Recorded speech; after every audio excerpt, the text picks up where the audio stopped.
You're watching Fanboy Versus with your hosts, JD Church, Nicole Hale, Chris Triplett, and Chris McFeely. And you are watching Fanboy Versus. Yeah, we're really here. I am your host, JD. We've got Nicole Hale, we've got Chris McFeely, and Chris Triplett is out this week, but we're going to power on. So therefore, we have Ken. Yo. Yurgeno Ken from Twitter and also from the famous Superhero Time, which apparently has more people. Infamous. More people, yeah, infamous, probably more likely. I think it's better way to put it. Yeah. Well, they do have more listeners than we do, so, you know. Hi, Ravage. Thank you for joining us on the show. Bringing that up every day. See, I don't bring it up. It's a fun... You bring it up. He brings it up. I bring it up. It's just his own show. You know. But see, it's a secret little thing because I'm actually on both shows, so it's kind of like... It's both a point of, like, disappointment for the show that I host, but it's also, like, kind of a point of pride for the other show that I'm on. So, anyway. Hey, Barricade 64 is happy that Ken's here, so Yay. you got a fan. See? There you go, Ken. Barricade There is your only fan. one Toku podcast. You know, that's your only choice. You got no choice. Really, yeah. Well, there's at least one other decent one. one decent. One good one. One different one. There is one different one. Yeah. Have many choices in comic book podcasts. Yeah, I know. It is. It is. I'm listening to us. Everybody and their brother has a comic book podcast. Nobody has a Toku show because nobody watches it. But so anyway, I'm back. I'll just quickly mention that I had some medical stuff going on, which is going to cause a slight, very small change of format. We're going to take a mini break starting from now on in the middle of all the shows. So thank you. Sure Brian can queue up some kind of hilarious commercial for the podcast version to go in between the two. Yeah, and by Brian you mean me. But yes, yes, I will queue up something fun and interesting. I'm thinking actually about maybe putting in advertisements for local comic shops or something maybe. So, you know, if you've got a shop that you want to shout out, send it to us on the contact link or something. Because that's something I think that I like to do is support local shops, and because I love mine. So My local comic book guy is awesome. yeah, and see Nicole loves hers, and Chris I think has a good one. I am my local comic book. You're your own pusher. That's bad. I don't know much about drugs, but I've heard that you're not supposed to use what you sell. Chris, what are you doing? You know, all the best dealers are just dealing to feed their own habit. Yep, that's the way. Yeah. So anyway, we'll take a small break in the middle of the show. And that should be the only, major change that it'll cause for me. Hopefully, this will be like a wake-up call for me, and I'll actually lose weight, like something I've been talking about doing. But I'm not going to make any... Does that mean get the skinnies coming back? Well, I'm definitely not promising that, but it's possible. I know Brian's actually doing some stuff too, but no, we'll put it this way. I probably gained about 100 pounds in the last year or so. And, what happened is I had a blood clot. So if you have a blood clot and it doesn't turn into, like, dying, then that's sort of like your wake-up call. That's sort of like, all right, this is it, buddy. If you make it through this is when you're supposed to fix stuff. So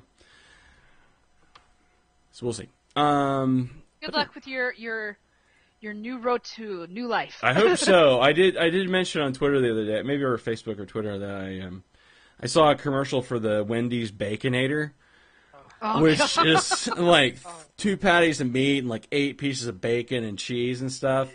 And like a few weeks ago, I think I would have looked at that and went, yeah. Now I kind of look at that and go, that will go in my arteries. You know what is so funny? This is so weird. This is the second time in 2 hours that Baconator has been mentioned to me. People keep mentioning the Baconator to me this week for some reason. Well, there's a couple ads This is out. the first time hearing of it, but I'm interested. Well, Yeah, because it's Dave Wallace from Moonbase 2, he came to New York and he had one because I guess you guys don't have Wendy's over in Europe, so No, we do not. no. so he decided to try it out. Yeah, literally, it's 2 pieces of 2 patties, like 3 pieces of cheese, 8 slices of bacon, and ketchup and mayonnaise. I think is what's on this thing. Holy shit. Yeah, and That rubbish. yeah, and so, woo! I mean, they were delicious, but man, I just can't. I just can't If do you it go to anymore. Wendy's, if you ever come to America to Wendy's, get the chili, the best. Chili's good. Chili's good. So, anyway, enough about all that stuff. Let's That talk was about plug Wendy's. let's talk about comic books and stuff. We're behind a week as well. So, what do we have, Chris McFeely? What's in the way of news, sir? You'd think for being behind a week there'd actually be some news, but there's not. No? Much of it. WonderCon No. I mean, this weekend or I MegaCon think there or were a something? few things announced there at the South by Southwest convention. I think that's what it was. Oh yeah, well that was the thing. That was last weekend, and that's basically already practically happened already. the Comixology got announcement that, torpedoed. the new Zack Snyder and Scott Snyder. Jesus. Oh wow. Scott Snyder and Jim Lee Superman book is going to be called Superman Unchained. Wait, not Man of Steel? No, that would be too. That would be too smart for That DC. would make sense. Oh, That would be too much of an intelligent cross-marketing approach. Don't try to. No, don't cash in or anything, you know. Yeah. And that's happening in June, along with the previously announced Greg Pak Superman and Superman Batman. Has there been anything else announced? No, we talked the Larfleas, and we talked about the new Green Lantern creative teams, and Marvel destroyed Wait, you said Green Comicsology. Lantern. Let's give a moment of silence for the comic book or the cartoon that was. Oh, I haven't watched the end yet, but that's next on my watching list. I marathoned Marvel- 10 Young Justices over yesterday and today. Marvel obliterated Comicsology last week. Somebody did upload The other piece of news really was Marvel's announcement. Frankly, I was really tremendously disappointed. The announcements that Marvel had been trailing. We'd seen the Marvel First, the number 1 made up of all the names. Oh yeah. 52 claw marks. And then we got one more, which we would have talked about last week, but it was called Project Gamma, and it had like an audio wave fluctuating behind it. And all 3 of those were revealed at South by Southwest last week to all be about digital stuff. Oh. And I'm not saying digital is bad or smells funny or mother is a whore or anything like that. You're not biased at all, are you? I was a little bit disappointed to find out that all the announcements were that the 52 claw marks is there's going to be Marvel Infinite Comics weekly now, which is we remember Infinite Comics were the things that were originally I think the only ones, or the first ones they did were through AVX AR content. They did a couple of those in the course of Avengers versus X-Men. So now there's going to be a new one every week, and they're starting off with a Wolverine series.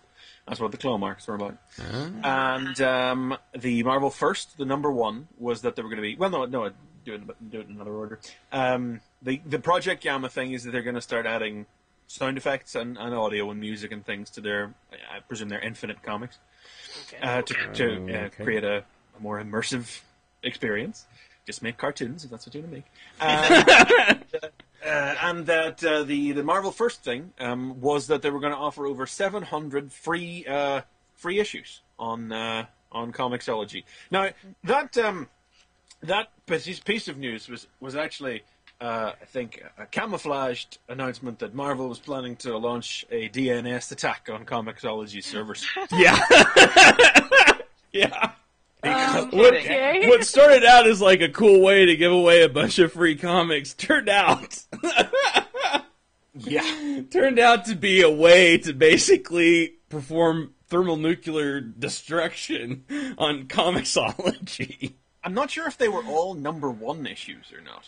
Yeah, no, there were some others, but 700 first issues. no, it was a bunch of stuff, but Well, that was considering like how often they relaunch stuff. there was a lot of stuff that was first issue, but well, he's got a good point. But yeah, Well, I no, think people were able to get the stuff they. I mean, it only lasted until it was announced on Sunday, and then it was over on Tuesday. It wasn't a long running thing. It was only supposed to be a 2-day thing, and it was up for about 12 so he hours just total. died. It was like that went up, and I mean, how in this day and age, like how do companies still manage to so grossly underestimate demand, especially when you make stuff free on the internet? I mean, it's like I don't know. I mean, the Comixology does put things up for free regularly and has lots of sales. And I think in this case, this was I'll give them the benefit of the doubt on this one, honestly. This did seem like a legitimately huge response to something that probably was. Well, it just goes to show you, I guess, how much of an audience there is out there who are still willing to try something new, despite what a lot of sales might indicate. Well, I hope that a lot of people tried out a lot of the new Marvel stuff. I think it's about market penetration, though, in the sense that there are free issues almost every week, and there's tons of free stuff on there, or there's sales, but it's a little bit different, like when the company throws out a number like 700 free comics. That's true. It's like when you throw that out, you've got to expect when you have a big press release, especially at South by Southwest, which is a big like tech. There's a lot of very tech savvy people that get involved in that. So I think you've got to expect that there is going to be just a huge response, especially from first time people who've never tried it before. But yeah. Chat is saying it was all number ones, apparently. Oh, wow. So. They ended it early, too, and said they were sorry. I'm just reading another article here alongside it. It says, apparently it was virtually every number one currently for sale digitally by the publisher, from Fantastic Four number one all the way up to current Marvel series. Yeah, they could definitely have enough to cover that. Yeah, that tells you a lot about how many number ones they have. Yeah. So you know what? Am I interested? Because I know a lot of people, my friend put this up on her Facebook page, are like, oh, look, free comic books for download. People see that word, and they're going to go read it. And these are people who are like, oh, I'm going to go check some stuff out that have never even picked up a comic book in their life. So who knows? This might get a lot more new readers. Yeah, I mean, I think as people have picked up more like Kindles or Nooks or things that are able to access those kinds of things, or even their phones and things, smartphones have become so prolific. And it's like, oh, I can just download this app and then I can get free stuff? Sure, it does raise one of those issues that often comes up. Well, it doesn't come up as much, but it used to. Whenever people talk about digital comics, which was when the server crash happened, it meant that people were unable to access things that they had purchased. Mm-hmm. Yeah. If you didn't have the download. I got this copy of Avengers number 7 in my hand. Does not go in no place. Just right there. I can read that whenever I want, Yeah. Well, I think the items people had downloaded to their devices, as I understand it, not being somebody who has gone in for any of this, the general idea is that you can download items to your device, right, in the app, to read, and then they are returned, I think, after a period of inactivity, are automatically returned to the cloud, right, as they say. And as I understand it, people were not able to access things that they did not have at that time downloaded to their devices. Yeah. Yeah. I mean, it's probably the first time that's ever happened in a major way. But it's funny. There was a similar case now. What was the name of the company? It's just gone under. Let me just look it up here. It was a Japanese manga company, a digital thing. I cannot remember the name of the company at all, but it was just announced just this week, and it does mean that everybody who bought the items digitally through this particular company has now lost their items. Just lost them outright. J-Manga. There it is. J-Manga. Tokyo Pop? Was it Tokyo No, that was Pop? years ago. Tokyo Pop didn't even make it digital before. Okay. Oh, yeah, no. Well, I'm just reading off the I'm reading off the Stay Lucky or Viz. J-Manga. J-Manga was the name of the company. It was Oh, okay. Yeah, I mean, I think that's some of the risk I think that we do run, and that's why this, I think that's why any discussion about digitally available products always like has that undercurrent of DRM free, because if you still buy a digital product, you still have that sense that you want to own the product. And that's exactly why. You don't want the source of the product to go under and then lose your stuff. You want to still be able to download it and keep it. So, yeah, and I think that's why any discussion of a company that is offering digital stuff like that, should come with that DRM free tag or discussion as well. These are things that I think, there's going to be bumps in the road. Comixology, I don't know. I mean, Marvel has its own digital, and the nice thing about Marvel is that if you use your digital code from the books, like the ones that you get from the books, or even that you buy at Marvel, it basically gives you the copy as well over at Comixology. Yeah. So Marvel's probably not going anywhere anytime soon. So with that amount of crossover, you're kind of covered. But yeah, I would be leery of a lot of stuff that you would buy at Comixology long term for that reason. But how a lot of people put it is, and I think maybe people put it this way when they want to particularly denigrate the process, but it's not exactly an inaccurate summation of it, is that you're not really buying it, you're license, you're leasing it. You're buying access to it. Right. You're buying access to it, yeah. You're buying at least to be able to get for something like that, you definitely want to have it long term. Yeah. I don't know. Especially when like new books come out and the prices aren't that much different. Yeah. I don't know. We get into a whole this gets into a whole larger discussion of how copyright works and lots of other things as well. I'm one of those. That is why they don't make the files straight downloadable, so people cannot simply download the file and then immediately share it. A little bit of effort has to be gone into by pirates to. Yeah. Well, and the files to spread out. Like I'm one of those weird people that like here's like my view on it, and no one agrees with me, so I don't like have any kind of.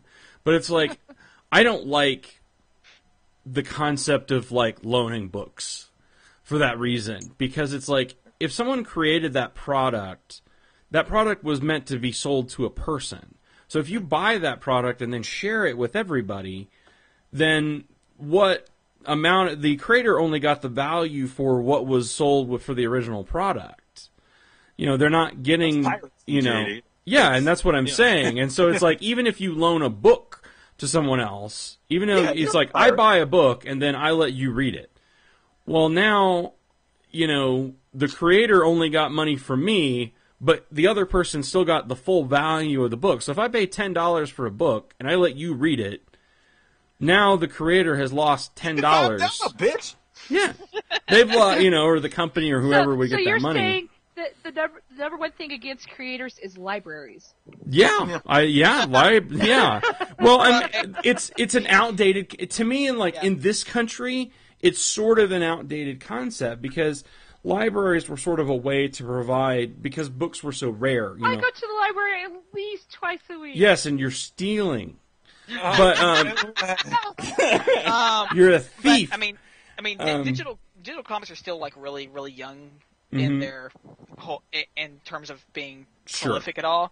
So it's kind of like the same thing. Like the music industry and all that had to learn. It's like iTunes eventually has made their stuff DRM free.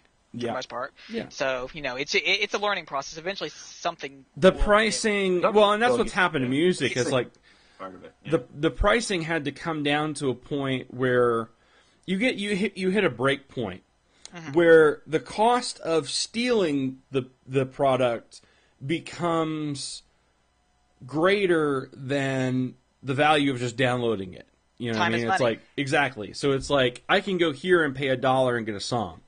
Well, that's much less complicated than doing an internet search and finding the thing and then downloading it. Hoping the torrent is seeded. Hoping it's there. Yes, exactly. And I mean, the reason we cannot have that at the minute, because if, not just Marvel, but if companies make the digital option cheaper, that is cutting the legs out from under comic stores and the direct market. And so I think they've, but I think they've, and that's why I say I think they've done the right thing by making it for the stuff that's same day digital. It's the same price, and then after a period of time, you cut the price because and times will change when it will get to a point where it won't be anymore. But we're not there yet. No, it will change. no. Like, it has happened with them. But then the other option is then you can cut the cover price of the book, and then hey, there's a crazy idea: make the book itself more affordable. Can you imagine if the cover prices of books went down, and digital prices went up?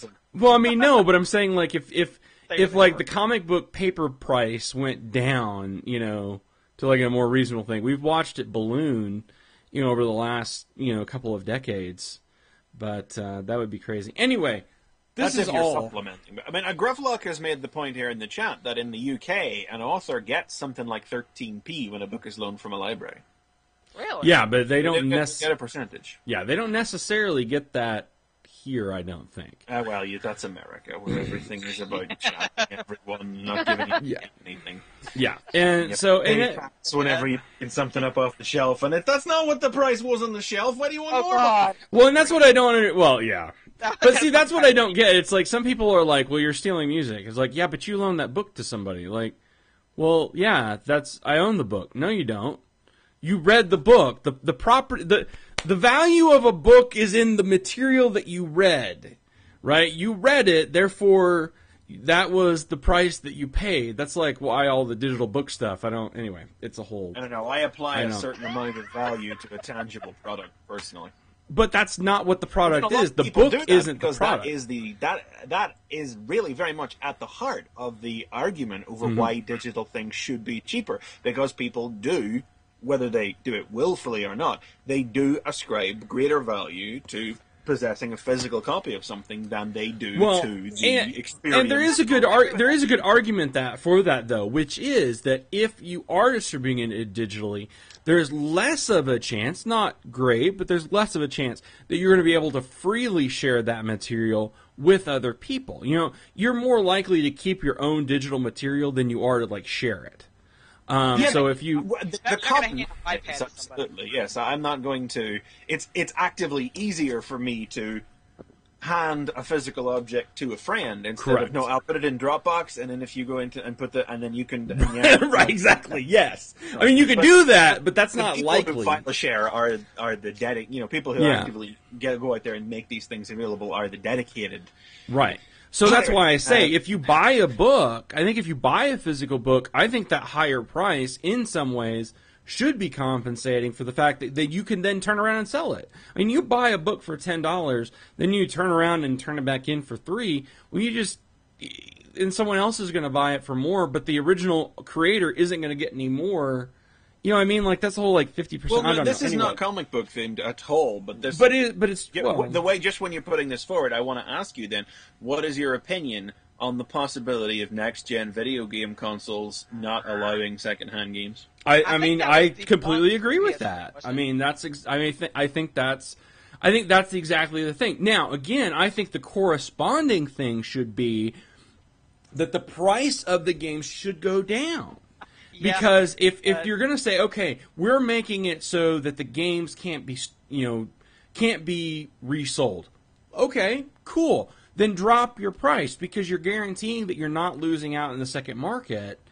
Therefore, you need to drop the price in order to make it, more convenient. And the fact that a lot of the next gen systems are based on regular computer architecture, I think is going to make it. I don't know. It seems like. Well, I guess if you've got codes, I don't know. It's going to be interesting. It's going to be interesting. But if you're asking I'm just asking. Yeah, but if you're asking my opinion, I'm totally fine with that. I am totally fine with that. What then of the retailer? I think that this recession economy. Well, what of the retailer who is losing a method of income? Things come and go, man. I mean, if games are going to be available through digital, if they're going to be available through, through large vendors. And the price is going to be GameStop and stuff. Sorry, I mean that's just the way the market is. Things change, times change. I don't have a milkman that comes to my fucking door every week. just because that's not, you know. I do. Well, okay, but you live in a third world country, but.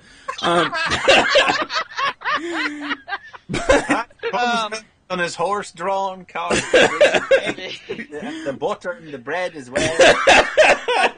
I maybe you're one of the few people that have access to electricity and internet. You know, I mean, Don't tell anyone, for Christ's sake. here in America, we don't like make dinner on like the Dutch oven at the fire, you know. And but I mean, but my point is that times change, industries change, distribution change.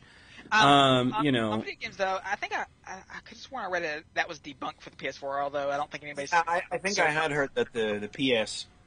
the PS4 PS4 isn't quite there yet. I think They've got they said that was going to be true for the PS4. I mean, but nobody knows what Microsoft's doing yet. but Microsoft is still kind of talking about going in that direction. The kind of thing that I would believe would do it. yeah, they're like. I mean, that goes right along with the way their software and stuff works too. So that makes sense. But I mean, again, this is we're kind of outside of the realm of comics, and I say that as a dude that, I mean, the comics become a little bit different because there's in some ways, you know, you get into like the second market and there's like a collector's market and stuff, and a lot of that is how local comic shops keep going. So that's where it gets a little sticky, you know? Yeah. Because it's like, I just bought a comic, you know, I bought an old comic for $300, okay. You know, but I stole it because someone else read it, you know. And Marvel didn't get a cut of that 300, so, you know.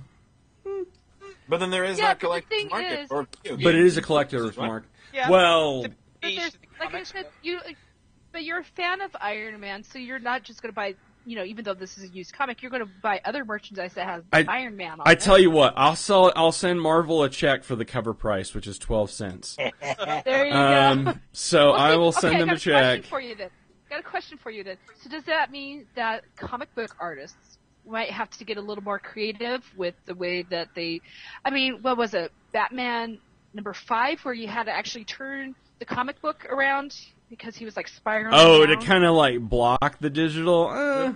Yeah. I mean, I think it goes both ways in that I always enjoy it when I read a comic where the artist or the writer or whoever has found something new to do with the page, like J.H. Williams' Batwoman still consistently finds new things to do.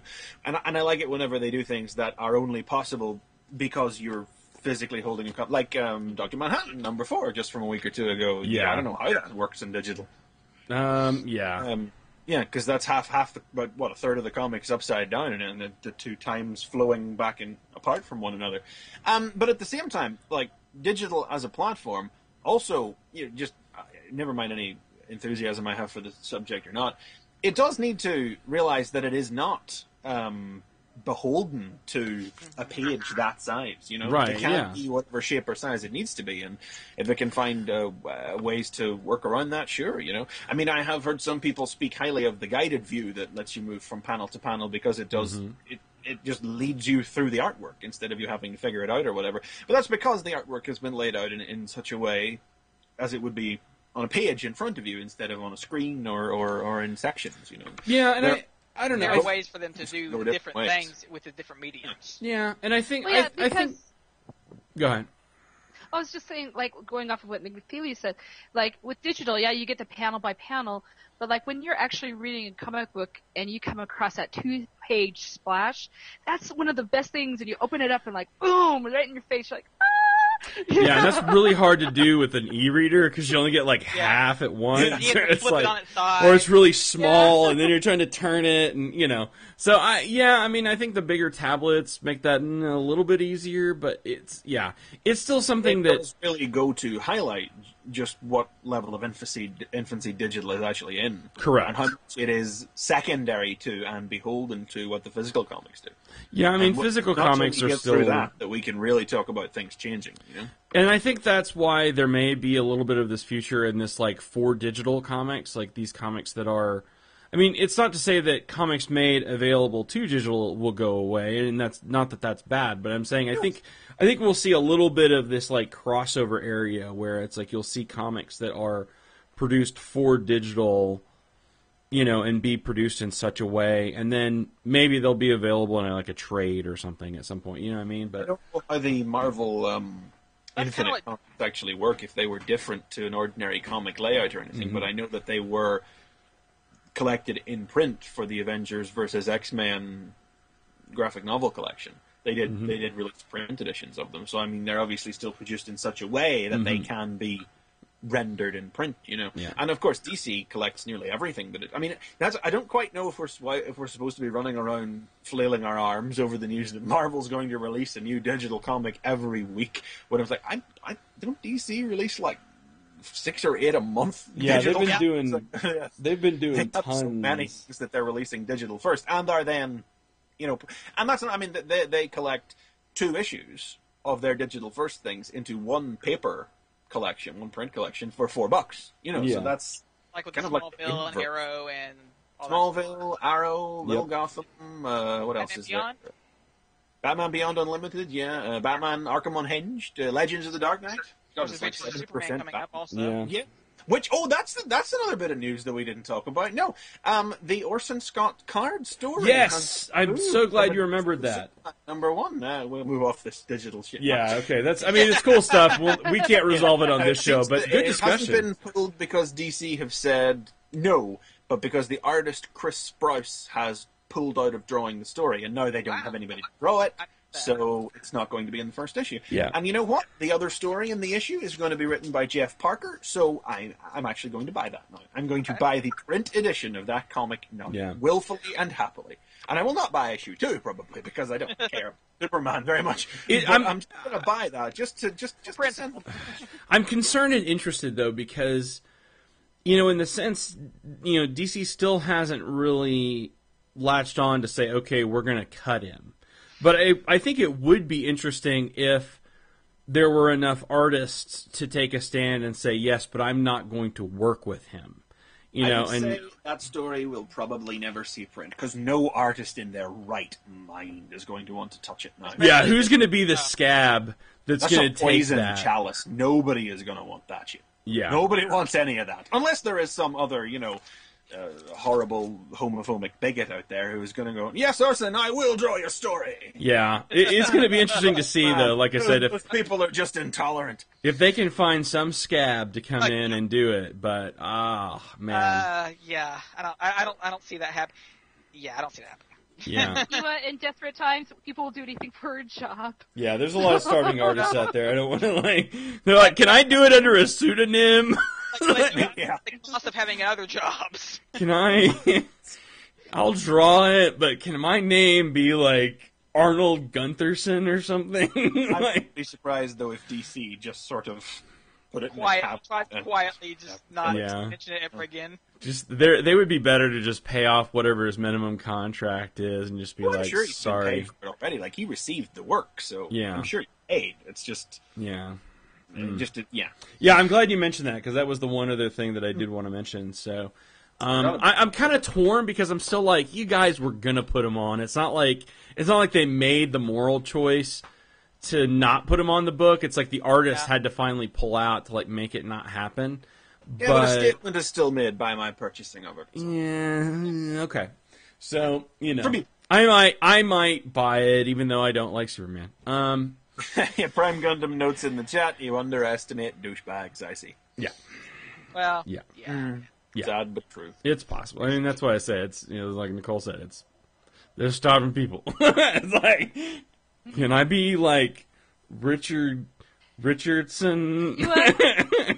Well, the thing is, I've worked for a lot of crappy bosses. I've worked for, I actually worked for a guy that threw a metal letter opener at me, okay? Whoa. He about tried to kill me, okay? But I still needed a freaking job. Yeah. Yeah. Yeah. It's true. It'd be true. All right. Yeah. Well, that's a lot of new stuff that we talked about right there. Yeah, it wasn't much of it, but there was discussion. There was a good discussion there. I like that. I like when we can do that. I like whenever we can pull something like that out that's not about how somebody drew tits too big one time or something. Yeah, I mean sometimes we have to do that too, but but this was like more of a, we're economic. We're discussing copyright, all kinds of exciting things. Good stuff. I like it. It's something slightly just don't different. Get JD involved with. Just don't get JD on the topic of good-looking pilots. Okay. Guardians of the Galaxy. Well, yeah. Yeah, I did show that to So anyway, there were some other comics that came out this week. All right, we'll move on. I mentioned that on Twitter, so we're good there. Anyway, all right, so since Ken is filling in for Chris Triplett, Ken is going to go first this week. So what? I'm filling in for Chris Triplett. I'm doing Spider-Man. Don't screw this up. That is true. Wow. Continue. Man. Okay, so let's see. Let's touch on last week's Superior Spider-Man. Was it number 6, right? Yes. 5? Yes. 6? 5. 5, 6? 5. It was 5. 6 is this week. 5 is though. Is that 5? It was 5. Oh, yeah, it is 5. Okay, yeah, you're right. Number 5, where they open up with,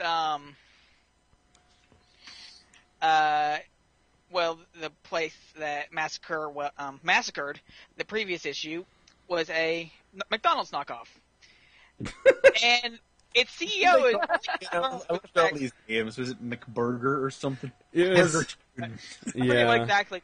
But, and the CEO is, trying to cover her ass because all she's concerned about is the fact that every time her company comes up, well, all they're concerned about is the fact that people got brutally murdered there. This has happened a few times too, because there have been this is sort of art imitating life, because there have been massacres. I think there was one at Burger King several years ago, at McDonald's about 20 years ago.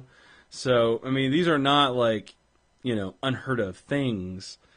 And then who pops up behind her but Massacre himself, saying, "I'll wear your rival's logo and go kill a bunch of people in." Where was it? Madison Square Garden? Central Station. Central Station. Grand Central, yeah. I mean... And then didn't they just leave that for a minute? I mean, this is the thing I love about Massacre. Yeah, that only he could come up with that, I mean, it's so... But it's that's the thing. It's he has no emotion. And that's what makes him super creepy, too. Because it's a brilliant move, but it's holy crap. The dialogue, what's going on in Dan Slott's head? I like to hear. I mean, I hear voices in my head anyway, but it's I like to think about I like to think about his delivery, and I just imagine it being the most straightforward, monotone. Matter of fact. Yeah, I mean, it's he could be talking about how to put together a VCR or something, and it's no, he's talking about gunning people down, and it's just in the most matter-of-fact way. Yeah, so... He's got a little more mileage in him than that poker face character who you remember appeared in Iron Fist and Pyro-Man the same week that Massacre first appeared in Spider-Man. Oh. Yeah. Those characters who had shrapnel through the brain that cut out their ability to form emotional connections. Wow. Yeah, he's done a little better than that, sort of. I forgot about that. But his name is not as good a pun. Yeah. No. So most of the rest of the issue goes through Otto trying to figure out how to take a page out of the Dark Knight and monitor the entire city using what's the kid's name? Spider-Bots. Uatu's facial recognition software. Facial recognition software. Up until the point when Massacre does actually show up again, and Otto goes off, but he doesn't go straight there. And Peter's, of course, just continuing to mouth off constantly, trying to figure out what the hell he's doing. Only Otto is going to save the people that Massacre has tied up first, because he realizes, thinking like a supervillain, of course, he's going to already have hostages there. But somewhere else. That's the thing. This is, again, it's we're presented with this idea of the difference between Peter, and it's you're hoping that when Peter comes back, he's going to learn from this. Because a couple things. These are the exact kind of things where it's Peter would have just charged off to where the largest amount of danger is without thinking tactically. And the thing is, Peter has all the ability to do all of this. Sure. He just never has. Well, in some ways he hasn't, because again, it's like the monitoring software stuff is. It's like, again, I mentioned the Dark Knight is the point that Lucius makes, like, no one man should have this much power. Yeah, I mean, so that's, I think there's a line with that. Slope, which we'll see towards the end of the issue. But the way that he finds the hostages is certainly within Peter's capabilities. Oh, definitely. And it's not something Peter would have thought of. He would have rushed in and then been caught flat-footed again. Because Massacre would have done the same thing. Feet and figure out how the hell do I get out of this mess this time? Right. I think that I think even now, still over 2 years in, that Massacre story, that single issue, even the one with Massacre, where Spidey actually faces off against Massacre, it was a two-parter, started with the funeral issue, but is still probably the best story Slott has told in the course of his Spider-Man run, And the thing about that is, and we said it way back when, was that it epitomized the dedication and the stick-to-itiveness of Peter Parker. You throw something at him, he has got something to throw back at you. And even when he webs up the triggers, webs up all the special kinds of web and everything, and that he's ready for him, and then even at the very end when he saves him from the police snipers, you're like, yes, Peter, yes, you're brilliant, you are Spider-Man. You really cheer for the hero in that. It's great, And but it does exemplify how Peter is reactionary. Yes. And what we have here is when Otto is faced with Massacre, what we see is a proactive Otto. It's the core difference that's being exemplified in this story through a villain who previously was really used to exemplify the best traits of Peter Parker. We see Otto takes all of Massacre's trump cards out of play before Massacre even thinks to use them. I love this scene. What is the exact line of dialogue? I have 5 hostages strapped to incendiary devices in a warehouse? No, you don't. Click, nothing. Yes!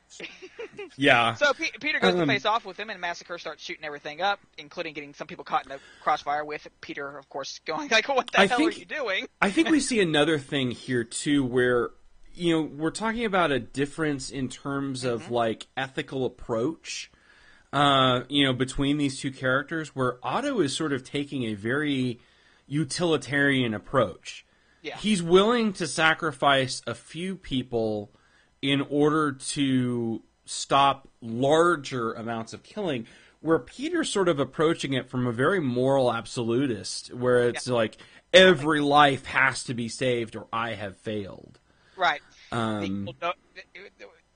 the whole no one dies kick. Yeah, exactly. And I think that's kind of what we're seeing here. The Otto is willing to allow for a few, in order to save larger numbers of people. And you kind of get in that question, it's like, well, man, it's like, if Peter puts himself in so much danger that he can't save most people, or he dies, to save one person, then what happens to everybody? It's a very interesting argument in a sense that's being made. Is correct.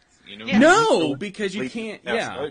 But it's like Ock can live with the decisions he makes, and Peter makes the decisions that he makes because it's like Ock makes the decisions he makes because he knows he can live with the consequences of what he does, but Peter makes the decisions he makes because he knows he can't live with the other consequences. Right. Correct. Yes. He does finally get Massacre down and gets his gun and shoots him, and then holds the gun to his head.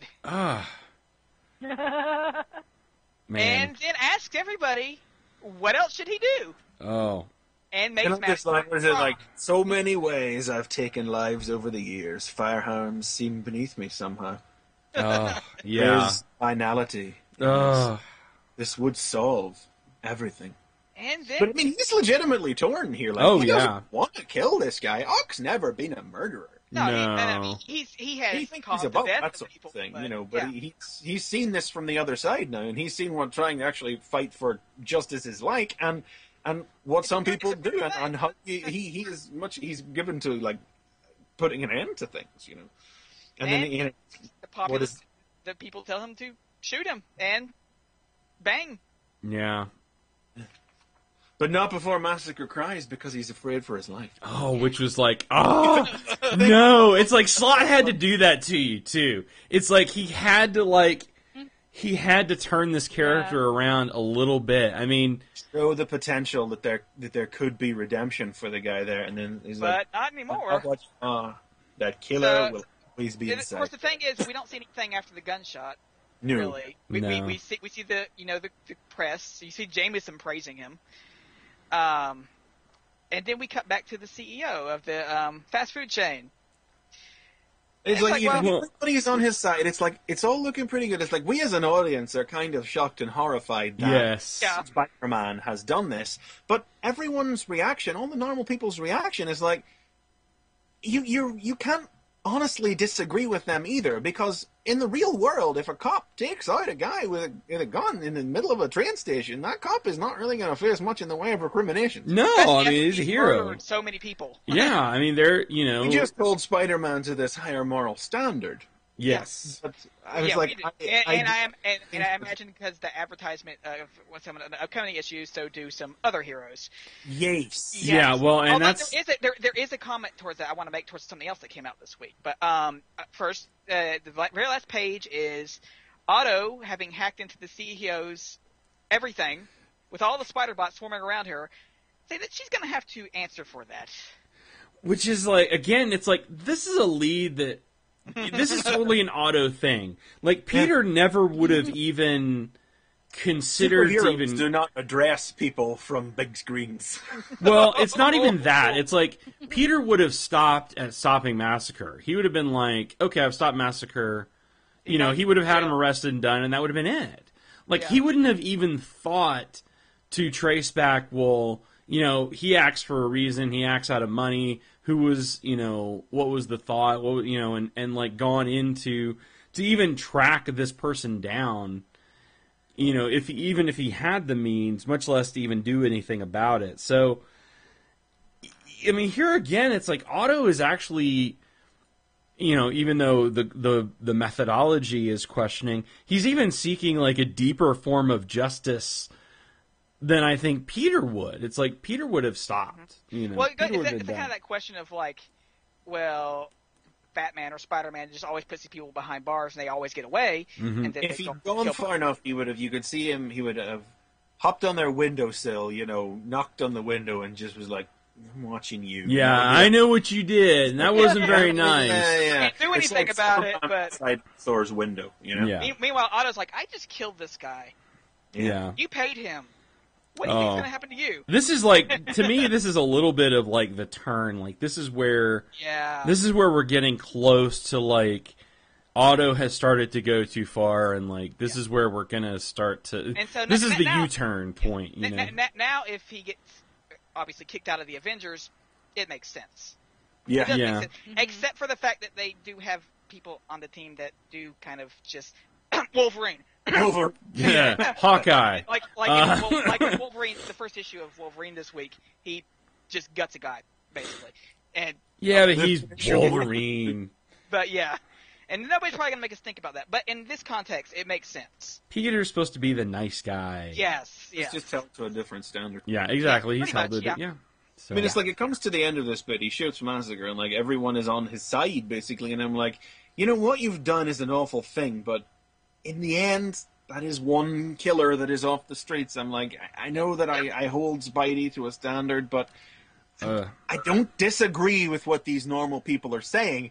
And then I'm like, that's going to leave me thinking at the end of the story. And then I turn the page, and it's like supervillain address from big screen television. It's like, Otto. Not black and white, are you? Yeah, you had to.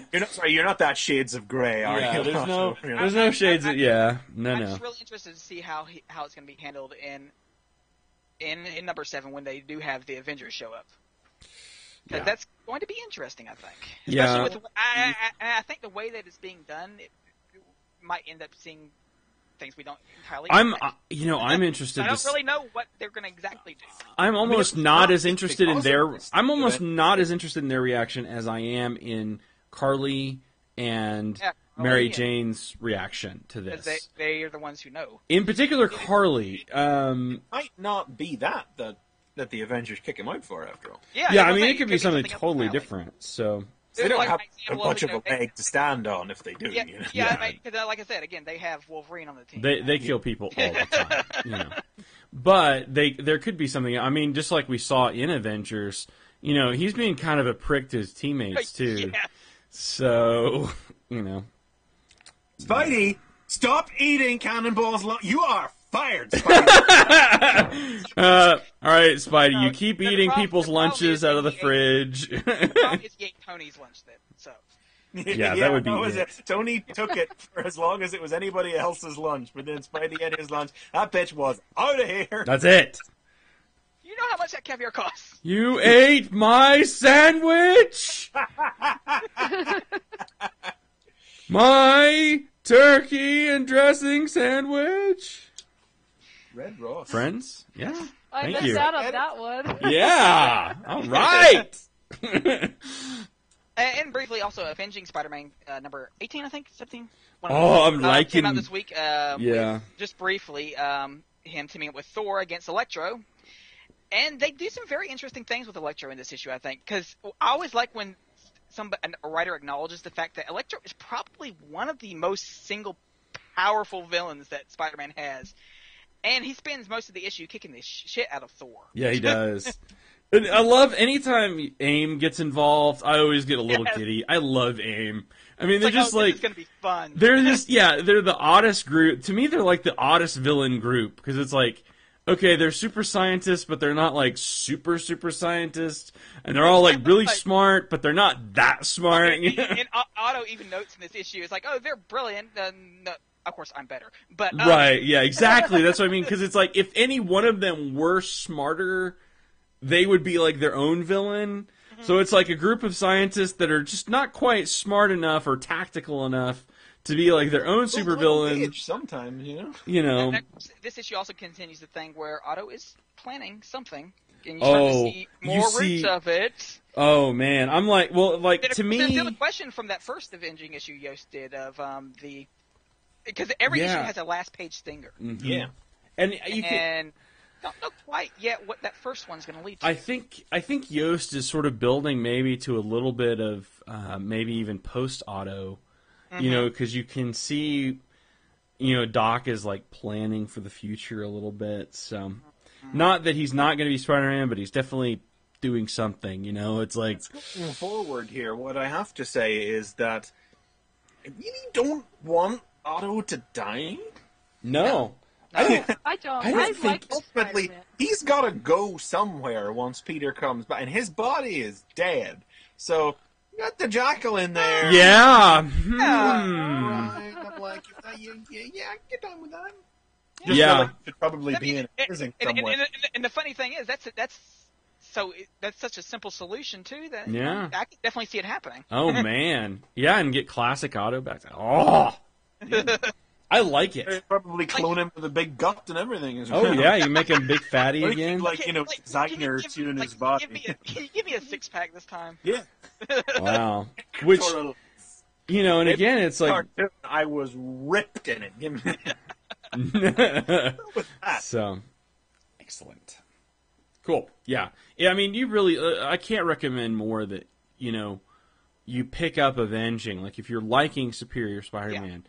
You really should be reading Avenging. I realize that for I can't pick up anything else. Come I know. on. But I'm saying, I realized that Avenging Spider-Man for a long time, for the most of the time that it was out, was really the throwaway book. It was like, one-off, hey, Spider-Man's going to be with so-and-so. Okay. Yeah, but he's really made it into like Spider-Man used to have satellite titles and stuff would happen in them, and sometimes it would matter. And this seems to be more like that. Yeah. These things are really starting to link up and connect, and you can see some, interesting things going on, and so likes it a lot. Okay. Good deal. Nicole, then, tell us about things. Tell us. Okay. Well, I thought, it's St. Patrick's Day. We got to celebrate green, right? We've got the Irish here. We got to wear the green. So I'm going to talk about what's the most green thing I could think of. Mars attacks. We got the money. Martians. Oh. Yeah. No turtles.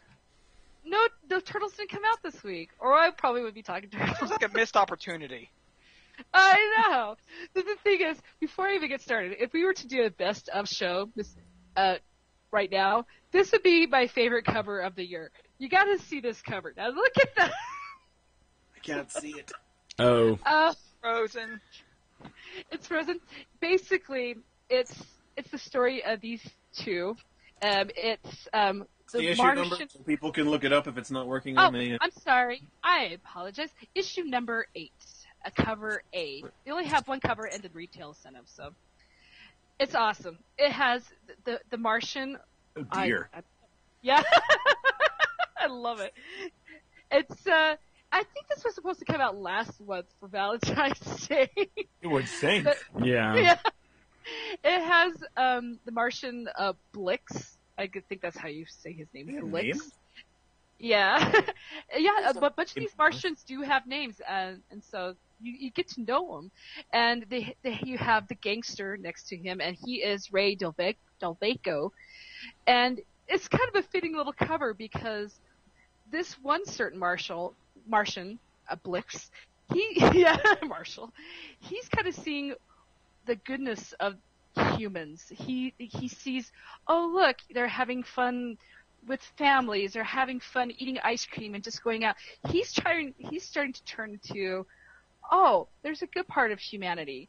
And Ray here, he's trying to get away from, you thought he was the bad guy in the last issue, okay?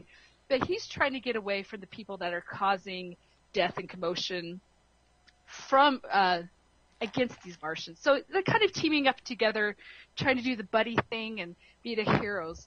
Well, would you go so far as to say that Blix was Ray's favorite Martian? Oh!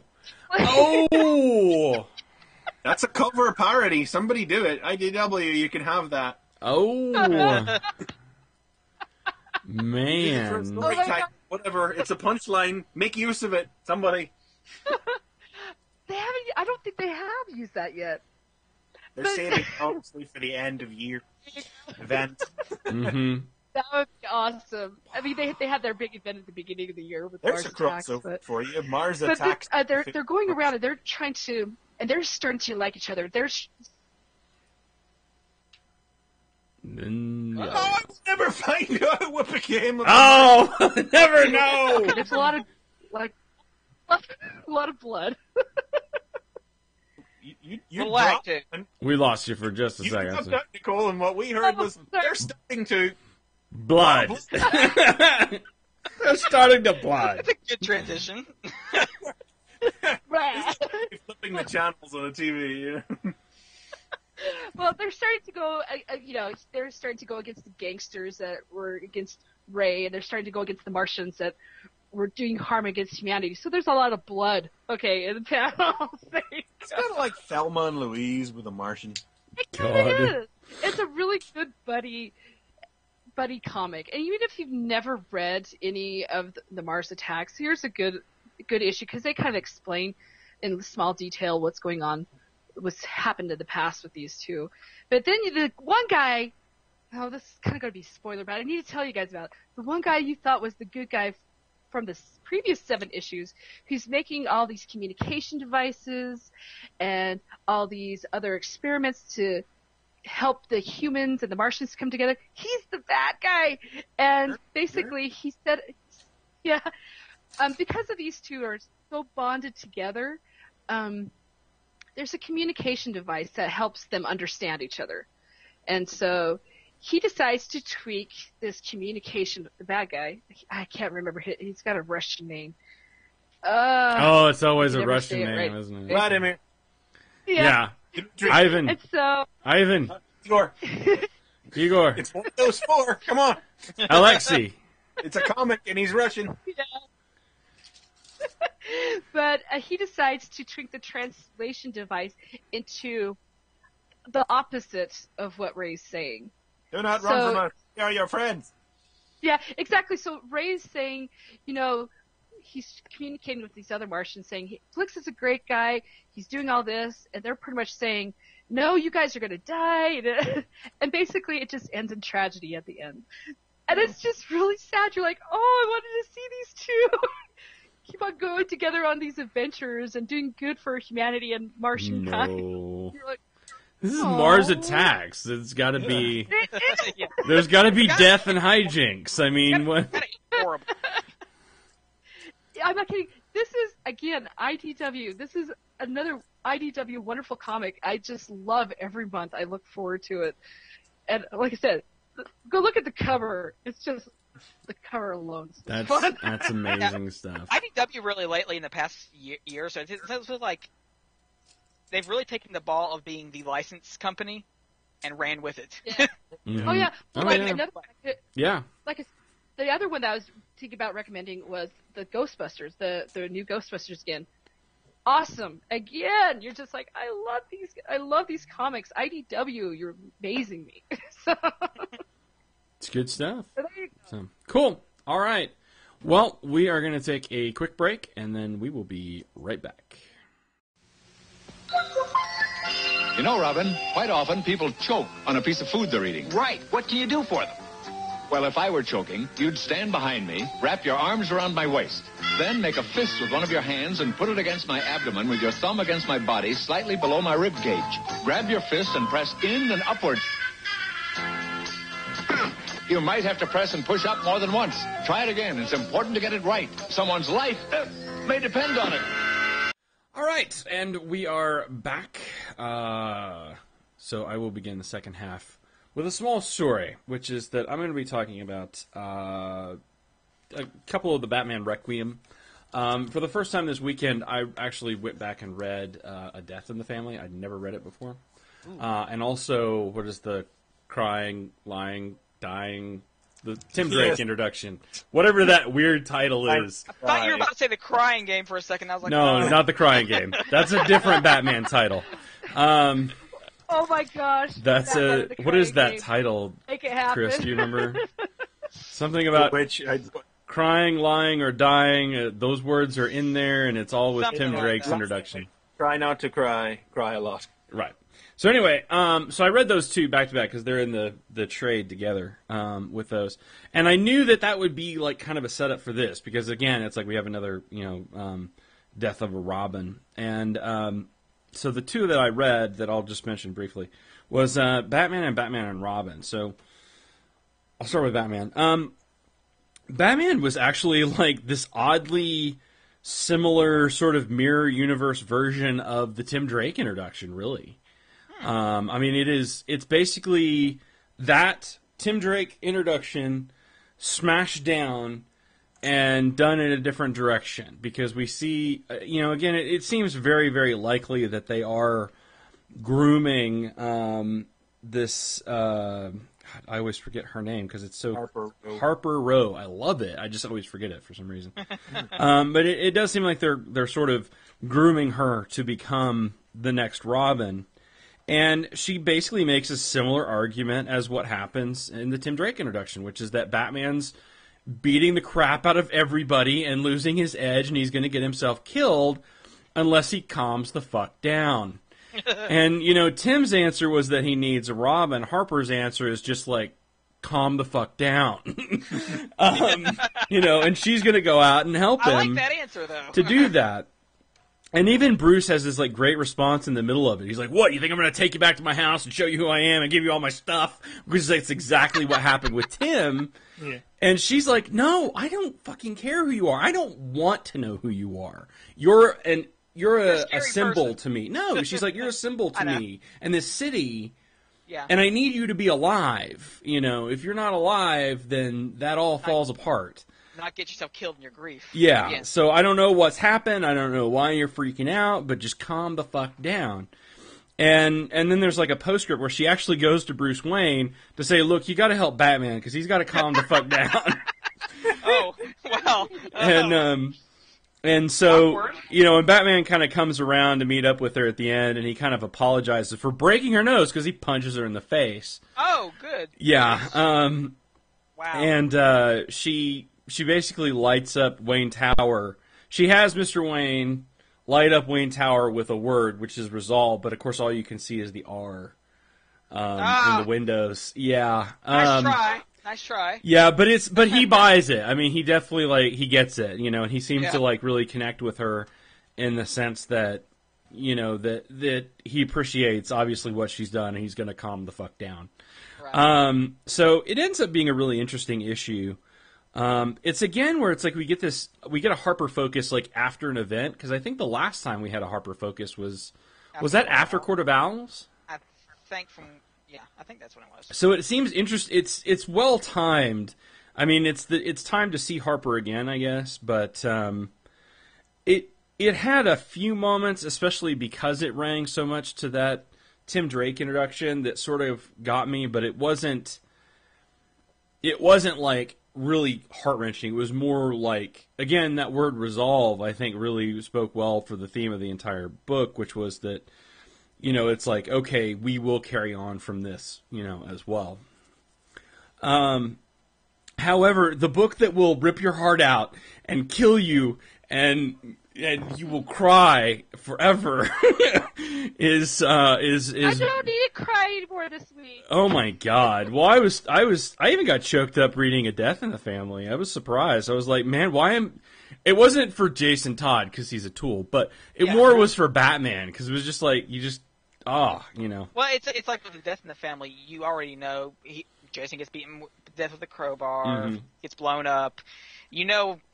Everybody knows that, but nobody really talks much about the other stuff that's in the story. Yeah, and it really is like some of the stuff, even with Jason's moms and stuff. There was a little bit there, but man, boy, Jason came from bad pedigree too. It was just like, no shit. Harper actually has, I think, this interesting combination of elements of Tim and Jason in that way, where like she's got like the tech stuff and kind of like the smarts like Tim, but she's really got that rough background like Jason, did. So it's going to be interesting. And of course, the people that are like, "There's already Robins. What is it?" Whatever. Harper's cool. Just stick with Harper. Well, okay? I mean, at this point, if you're considering, because I don't really know what they're keeping from what Tim's done and what he hasn't done at this point. But before the New 52, Tim had become his own hero. He'd had his own book for over 150 issues or so, I think. Yeah. He was his own. So him becoming Red Robin, that worked because he was his own man at that point. Okay. And it doesn't. I wouldn't want this, even though he's only stuck in Teen Titans right now. I wouldn't really want to have them just slot him back in as Batman's sidekick. Yeah. Just as a fan of Tim. I can't. I'm looking at this. There's I can't tell what they've done here. Okay, okay, so going on to Batman and Robin. First of all, this issue, it's not a completely silent issue because there is a letter at the end of the book. So there is text, but there is no dialogue in this issue. Wow. And there's a painting that's unfinished, and Damien's like the unfinished element in the painting. Ouch. Yeah. Oh, I know. But it's Alfred and Bruce and Dick and somebody else and Damien. So I don't know if they cut. I can't tell if that's supposed to be Jason or Tim. Probably Tim. I'm assuming it's Tim. Because Jason really hasn't been. In the New 52, have they kept where Bruce adopted Tim or not? Yes. That's a good question. I thought they did. Because he is Tim Wayne. He is Tim Wayne? Okay. Is he Tim Wayne? I don't know. As early as the first Batman arc, they were still calling him a former Robin. So. Yes, well, that's all screwed up, though. I don't know if Snyder is copying Morrison. Yeah, the adoption didn't come until, after Infinite Crisis, I think. So. Yeah, but I think he's supposed to still be adopted. I don't know. I was trying to read the wiki on it, and it was all confusing. Because there is a lot of unresolved issues coming out of the I would 52. imagine it would have to be Tim, because that would be I think it's got to be Tim, because if it's... Jason, I can understand. Yeah. Jason's kind of an asshole. But you can see, it's in progress, there's paint and, stuff around, and, the first thing that really, was, the first bit of tears welled up is Bruce. You can see that Bruce has decided to go out on patrol. And so they do the clock thing, and the bookshelf opens up, and there's the two poles that go down. Jesus Christ. And it's like, ah, and it's just like, and the whole book is kind of like that. I mean, there's a lot of things that are happening in Bruce's mind and stuff, and just, and a lot of this, again, post-rage. I mean, you get this thing where, like there's one deal in here where it's like you see him going around and beating up, well, everybody. And then he just, like, lays them all out on the top of GCPD. So it's just like the bat signal and a pile of unconscious bodies just strewn about, So, but I won't say, I'm not going to give the anyway, I don't really want to talk much more about it, but the letter is killer. The letter is like where like the spring well opens up and you're done, you're like misting through the last bit, and even looking at it, I can't even. So, anyway. Altogether, I've really not been sure what to make out of these Requiem books, because it feels like DC is really jumping the gun here, because we haven't even had the next day. Because let us not forget, Damian dies on the very last page of Batman Incorporated number 8. So we haven't even had the writer who wrote the character's death actually do any fallout from the character's death yet. And there's still, and you would think there would still be fallout from Death of the Family too to deal with. Yeah.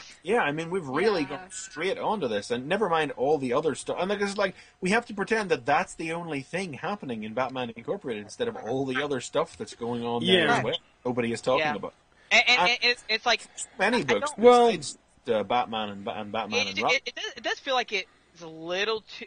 They did this a little too soon, just after Death of the Family, almost. I think it's just the way it worked out, though, because it's just what he was doing. I know. I understand that. It just feels like went from one thing to the other. This is going to sound extremely optimistic, in particular concerning the conversation we just had about Tim. But my hope is that they actually got with Morrison and like, okay, is this for real? Is he really dead? This is going to be a thing. I'm sure that there's been corroboration. It's just that to have all these books instead of the book where he dies, deal with his death first. Well, but those books are spaced out and stuff too. I mean, it's like it's gonna. They have the Nightwing.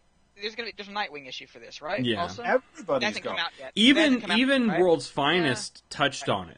Because Nightwing is the one I really want to see what they do with. Did it come out this week? Did it come out this week? Did it come out? I don't know. Did it? Okay, I missed it when I was. Batgirl came out this week, and it was like I got that. I got the Batgirl one. Yeah, it was like in the midst of. It's the same with World's Finest, and the same with Detective Comics. In the midst of their ongoing story, they take a page to get on the phone and go, "Did you hear Damien's dead? Jesus, have him away." Oh. Yeah, I mean, World's Finest was like, she was in the middle of a thing. Yeah, by the way, Damien's dead. And she actually goes to the graveyard. She almost runs into Batman. Batman. 10 minutes to mourn by his graveside, but Gwen's not going to punch himself in the face. Off we go. Yeah.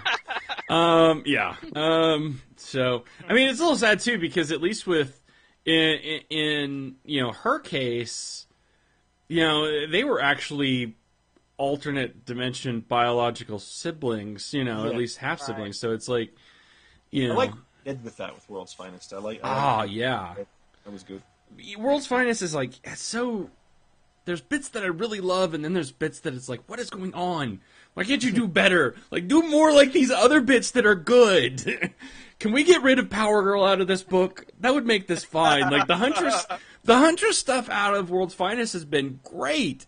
The Power Girl stuff is like, you're just an awful person, and I can't get behind you at all. I mean, really, like, Power Girl, they have just made her the female version of a misogynist in a way, and she's just an arrogant prick. She's awful. Wow, that's impressive. I mean, she really is. It's like, she's materialistic and vain, and she's not even very heroic. you know, like Holt Industries invades one of her laboratories, so she like goes and attacks all of Holt's laboratories, and like, you know, causes an earthquake and almost kills people. It's like, this is not a hero. What have you done to this character? You know, and meanwhile, Huntress is, you know, doing pretty cool stuff. But, I don't know. We just need to get Huntress her own book and just, I don't know. Power Girl needs, I don't know, that, for being trained by a Boy Scout, it's like, she's not very, you know, I don't know. Anyway, so, moving on. But that, I mean, yeah, I agree with what you're saying in terms of, maybe they've jumped the gun, but I think in the sense it's kind of like, at least for Batman and Robin and for Batman, they were both at places at which they needed to deal with it. I mean, Batman and Robin didn't really have a choice because there isn't a Robin. Clearly. So, you know, so that book didn't have a choice. Well, it's just like you said a couple weeks ago, you know, most people didn't know this was going to be happening until the week the comic came out. Yeah. Right. I mean, really, nobody knew. And then Batman, it's just convenient because it's after Death of the Family. And really, it's more of a Harper Row story. It is. Which they've kind of did that before anyway, so there's kind of an established, you know, thing there anyway. These are not a pair of good comics either. Yeah. Oh, no. Yeah. But I agree in the sense of, like, the timing, but... You see what happens next issue, Batman Inc. if Morrison's just gone, everyone else is dealing with it, I'll just move on here. Yeah. No, but it would be... That's okay. It would be really awful if he pulled, like, something and, like, no, he's really alive. We'll go get the body parts. I can't imagine that happening. That would just be terrible. Yeah, we just threw him in a Lazarus pit. It's fine. No. They've got all his body parts in the thing. They just go fill his guts back in and good to go, you know? Technically. They've done it before, you know? So, I don't know. I hope they don't. Morrison's Batman has taught me that's a thing. Yep. So, anyway, so there you go. Chris McFeely? Yeah, okay. I got a couple of quick hits. One, Fantastic Four #5 was out this week. Did you ever wonder what it would be like if Julius Caesar was actually a time-traveling alien? Find out this week. My gosh, finally! I thought Hickman wasn't doing Fantastic Four anymore. I know, right? Like, where does... This is an issue of two halves in which Reed and Sue have the talk after Sue finds out that Reed is keeping something from them, and Ben, Johnny, and the kids go down to find out. This it's a really great start to the story where Valeria and Franklin are putting on a little play about the life of Julius Caesar for the family, you know, and they're talking about a time Julius Caesar was kidnapped by pirates, and who after he was the ransom for him was paid and he was let free, he vowed to come back for them, and he did, and he crucified them, but legend claims that he slit the pirates' throats first so that as an act of mercy, because he'd come to quite like them in the time whenever he'd stayed with them. And in the course of the thing, it's like the Fantastic Four lined up watching it, and Reed and Sue are just sort of, Reed's staring at Sue, Sue's avoiding his glances, and Ben and Johnny are just totally enraptured by the play. You know, because right.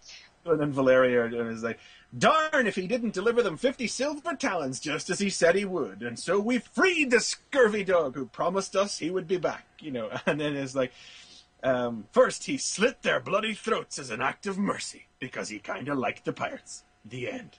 And the thing just goes, yowza! And the Human Torch goes, did that really happen?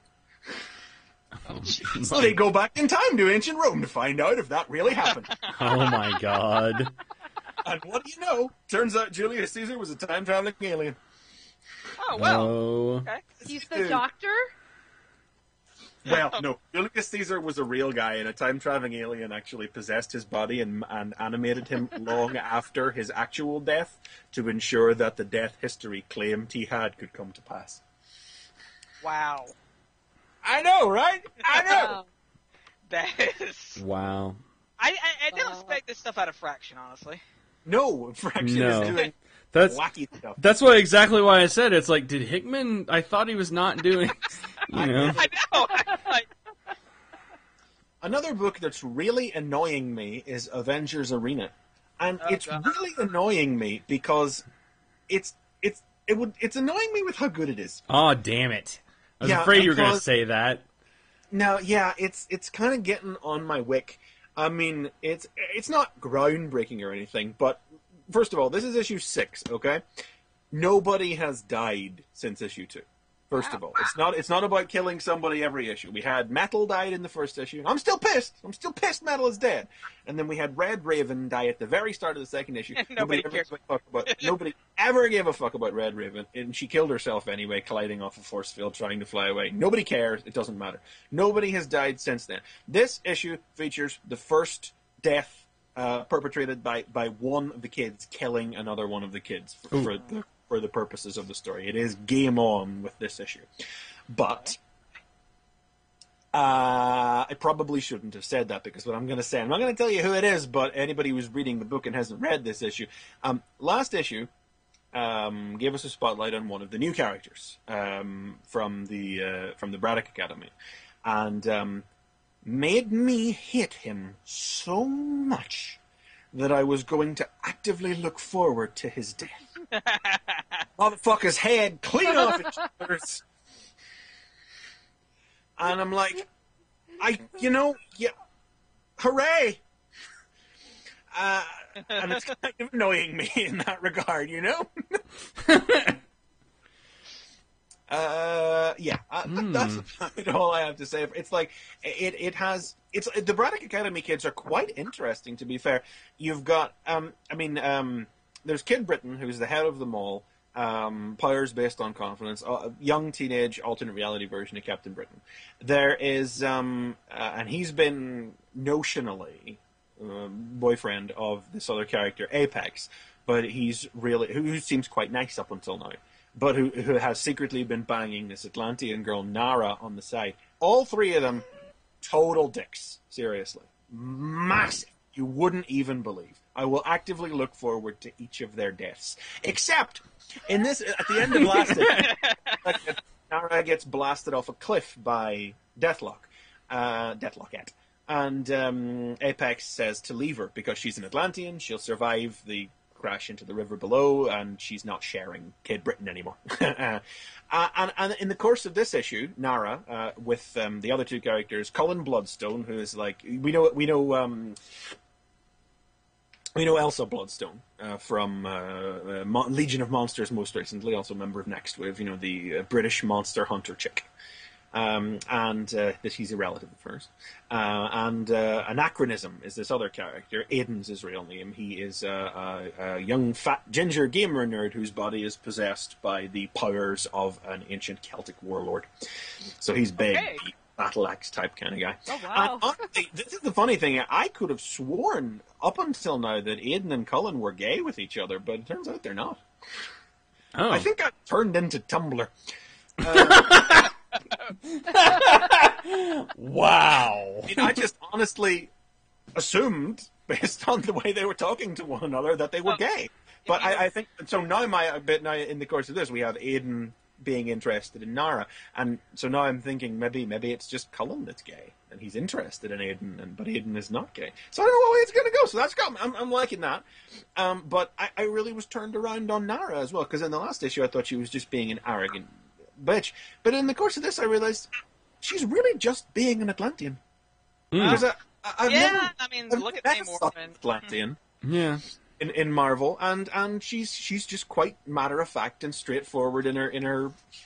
She doesn't say what she's not thinking. She just that's what she's thinking, and she's not trying to hide anything from anybody. And it does make her come off as very standoffish and a bit holier than thou. But I'm okay with her living on these other two bitches to die. So, it's got me rooting for people's deaths now.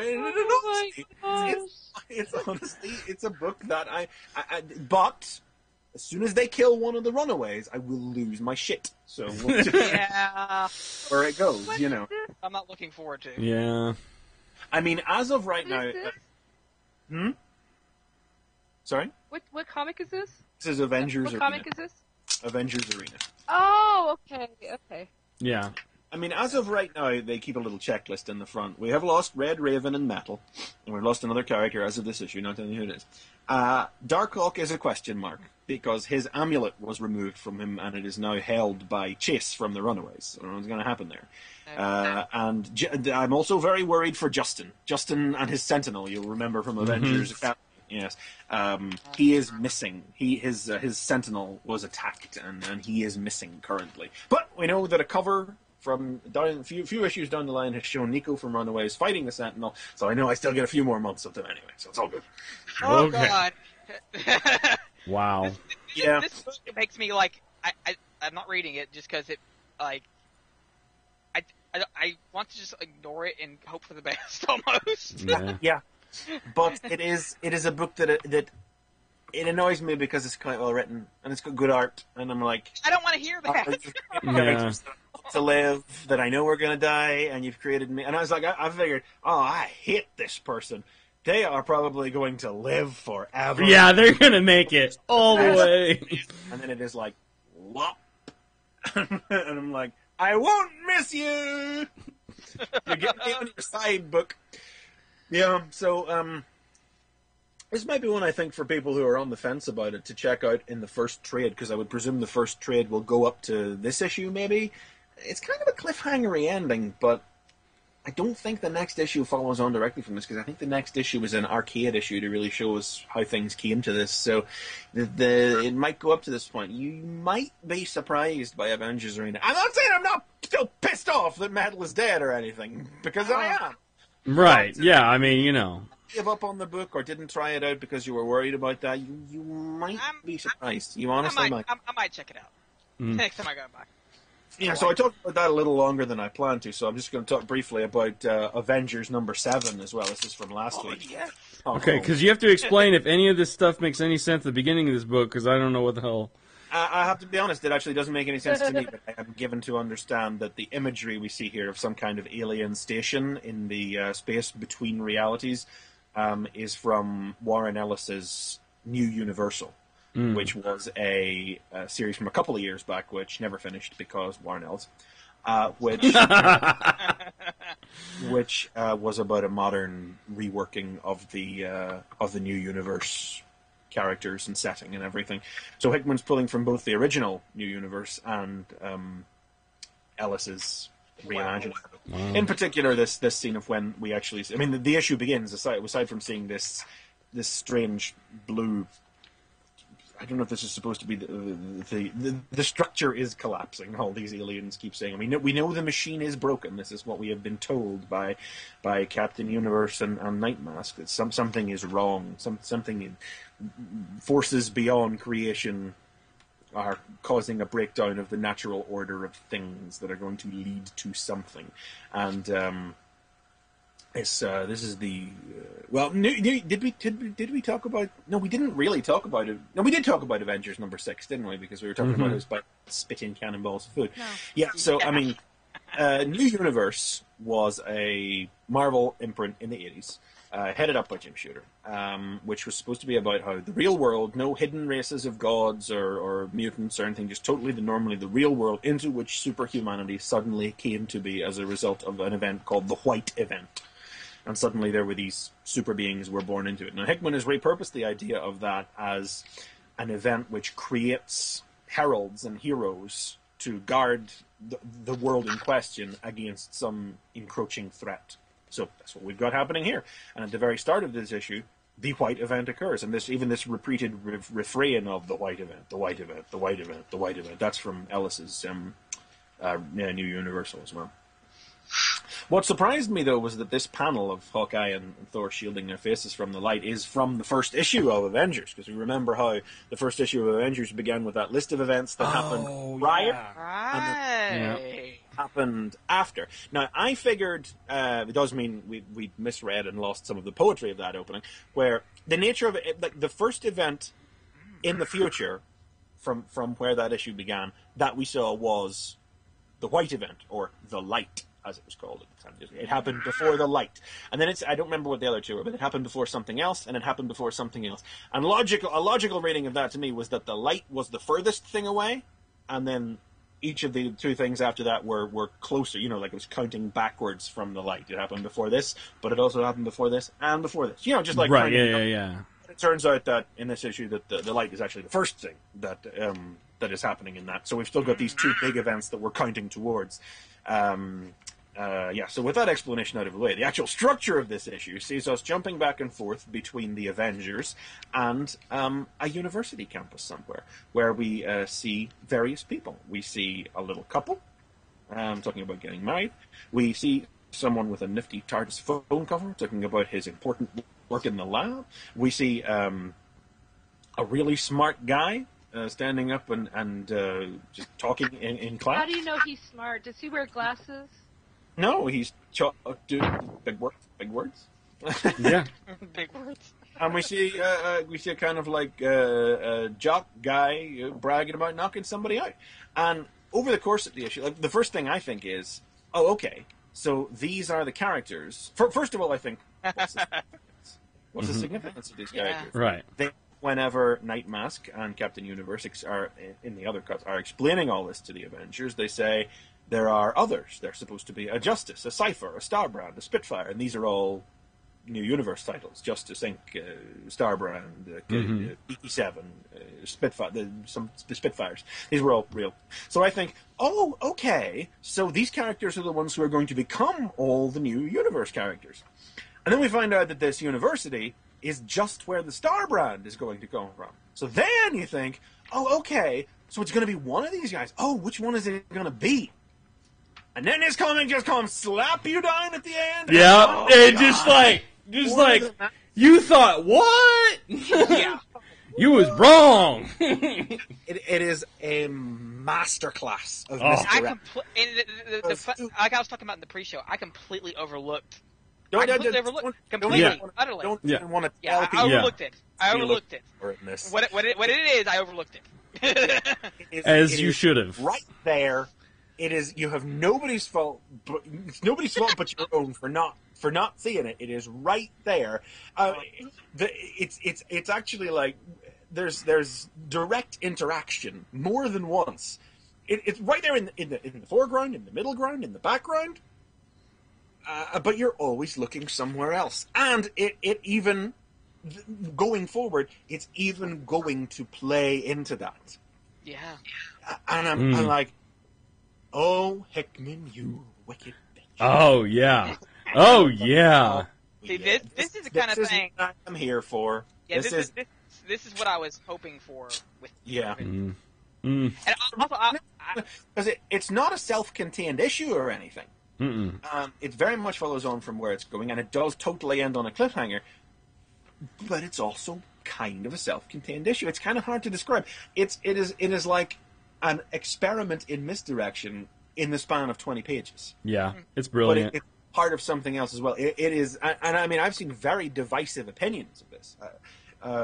Most actual critical reviewers seem to be praising it very highly, but then there's a lot of people who just don't seem to get it. Really? Like, how can you not? This is it brilliant. It spells it out at the end of the issue.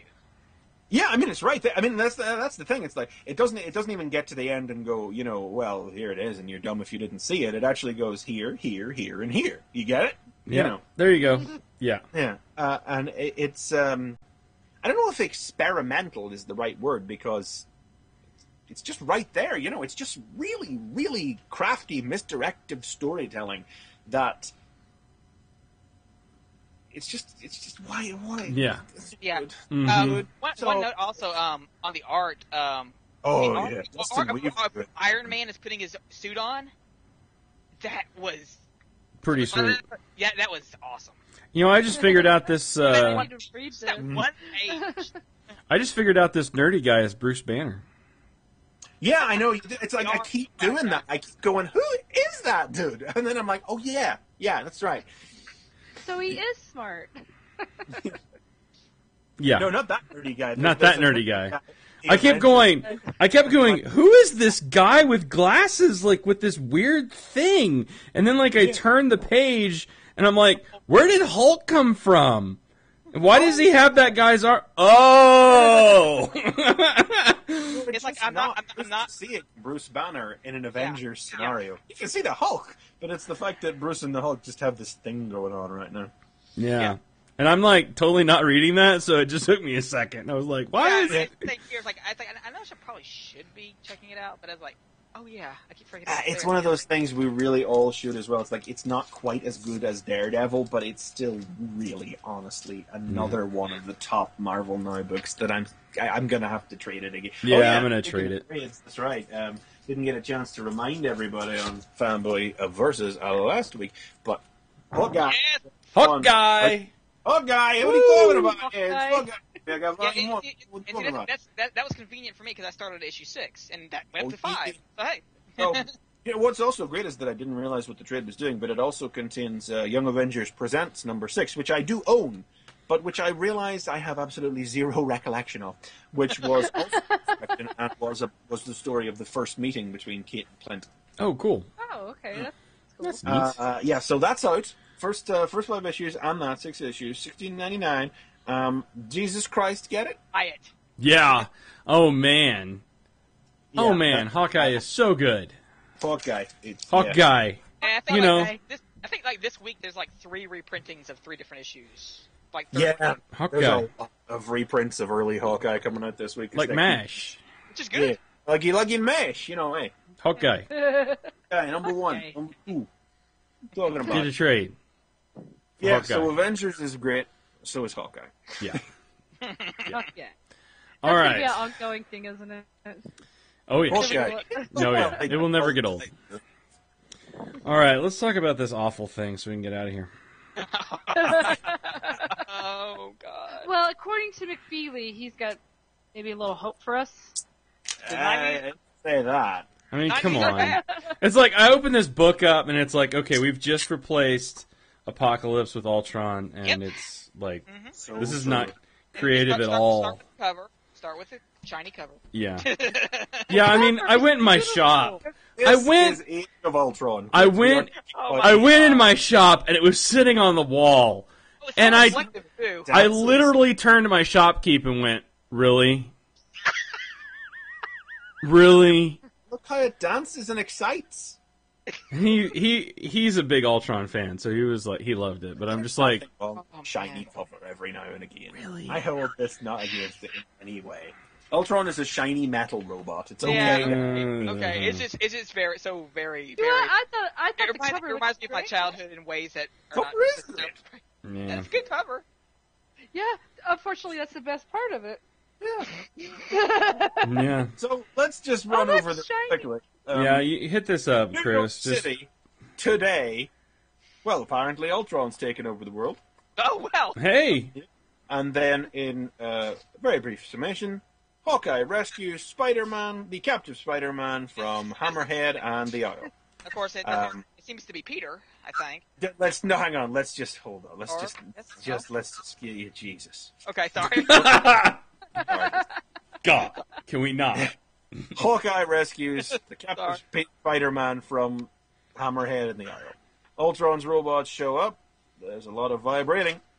Hawkeye escapes and takes him back to the other surviving Avengers who are holed up in the helicarrier. They're a little brusque about it because they told Hawkeye if he was going to go, he shouldn't come back, but it all settles down. And Captain America is sad. The end. That was the first issue. Yeah. Yeah. And by helicarrier, we mean... Before we go on, I do have the second issue. I'm assuming you guys don't. No. I didn't. That first issue was like... The first issue was like, no. No, the second issue is better than the first. Well, It is still not great, but it is better than the first. It is predominantly about Black Widow, who has been rather nastily scarred up in the events of the things. And she has teamed up with Moon Knight, of all people, which is pretty cool. And they are just sort of trying to survive. They have found one of Nick Fury's old safe houses, and they're rather intent on taking Ultron down. Spidey recounts for the Avengers how he remembers like Ultron's sudden attack and takeover, which does seem to have involved like lowering some kind of mechanical doom device over the city. And Spidey talks about, we gotta do this thing, and then Captain America is not sad anymore. Oh God, yeah. So Well, that makes me want to buy it. So I mean, to sum up, issues 1 and 2 of Age of Ultron are what issue 1 should have been. Let me get that out of the way and said first. Yeah. Basically, the Age of Ultron is Steve Rogers' therapy sessions. Well, he's okay now, so no more. Oh, okay. He's sad, and now he's come up with a plan and is not sad anymore. Oh, good. Yay. Glad we get accomplished that. Definitely. I need to make like that sad panda 40 pages Steve to Rogers. That needs to be like a background or something. Sad This Panda. is decompressed in extremis. And well, a large part of that is it's not entirely Bendis, because now let us make no mistake here. Gorgeous art. Oh, art. yes. Right? You Art's never great. get anything short of excellent art from Brian Hitch. But it does result in huge amounts of gigantic widescreen splash pages and panels in which nothing has happened. Mm-hmm. Right. So what's happening on this page, Brian? Nothing. There's a city and nothing is going on in it. You know. Yeah. Just draw me a big 2-page spread of a big city with nothing happening. You know, like I picked up issue 2 and I'm like, I swear to Christ, there better be some dialogue on the first page of the fuck. Okay, all right, it's a double-page spread. That's the first. Okay, I'll give it the page 3 and 4. Fuck. And so we're talking page 5. Oh my God. That pisses me off whenever it's not about silently establishing a mood or anything. It's just about filleting your artist. That annoys me. Yeah, as opposed to like the Batman and Robin issue. JD was talking Yeah, I mean it's meant to be that. You know, that's a choice. This is not a choice. The Spider-Man's recounting of when he remembers the takeover is also done in silence, and that's about facilitating a story. It's about a silent, horrific recollection of an event. You know. Yeah. It is just very much one of those things where it's not like it's an actively bad story, but there's nothing. The first 2 issues are what should have happened in the first issue. We say that about Bendis all the time. That sad cap, and just started with here we go. So, how many books are there? Books of Ultron. It is a 10-issue series. Oh my God! Oh, lordy. The fact is that it's coming out on a very accelerated schedule. Because they waited until issue he had 2 drawn. issue 2 is out 1 week after issue 1. I mean, this is so late. It's going to be out again before the end of this month. Yeah. 3 more issues next month, and then there's 2 issues and 2 issues. This is so late. This is so far behind. You know, I always try. I always try with anything to remove myself when it comes to a project from any knowledge I have about the nature of its coming into being. It's like when I watched the Amazing Spider-Man film, I had to separate myself from the knowledge that this film only exists so that Sony could keep the rights to Spider-Man, for instance. Some reviewers were not able to do that, and were hating on it purely for existing. Yeah, whatever. Age of Ultron is friggin' killing me for this. Because I am proving completely incapable of separating from this comic the fact that I know. Because it says right here, first double-page spread, first issue, New York City, today. And obviously the idea of that is supposed to be the impact. It's supposed to go, oh my god, it's today. Ultron has taken over suddenly, quickly, horrifyingly. Everything has gone to crap. This is not the future. This is now. And all I'm thinking is, it's not today. It's 3 years ago when this was written. Mm-hmm. Do not see that Iron Man has not been recolored from red to black. Do not tell me a different artist did not draw Captain Marvel's costume details on top of Miss Marvel. Captain America is just wearing his scale mail, not his Marvel Now design. Thor's got his sleeves. And that is clearly, as much as you're going to try and fucking claim it in your merchandising, and I'm sure in the one-shot that's coming out, that is Peter Parker. That is not... Yes. Yeah. That was the first thing that said. I was like, wait. I think that's crap. one thing that that definitely threw me off too. Yeah. Yeah. That is what is really pulling me out of this. And it's like now in the second issue here, there is a rather cool double-page spread of one of Fury's notice boards. You remember how back during things like Secret Invasion, Fury would have these notice boards with all these pictures and things pinned up. And it is a big... particularly during Secret Invasion, he's trying to figure out who was a Skrull and who wasn't. He's got a big board of Polaroids of many, many Marvel characters here. And we saw the pencil art for this a while back. And some things have changed. Now, one of them obviously was Rom was there, which cannot be. So that has changed to another Space Knight called Icon. But like Spider-Man's Polaroid used to say Parker, and it now says Spider-Man. And Patriot of the Young Avengers is gone, and Miss America has appeared in his place. And yet there's still a Polaroid for Miss Marvel, and there's still a Polaroid there for Octavius when he did. It is pulling me out of the story to realize that the Chronicle, and that's it's not even, never mind the actual content of the story, it's the fact that this was able to be lifted from 2 or 3 years ago when it was originally like foreshadowed and written to be, and just dropped in here with changes amounting to that.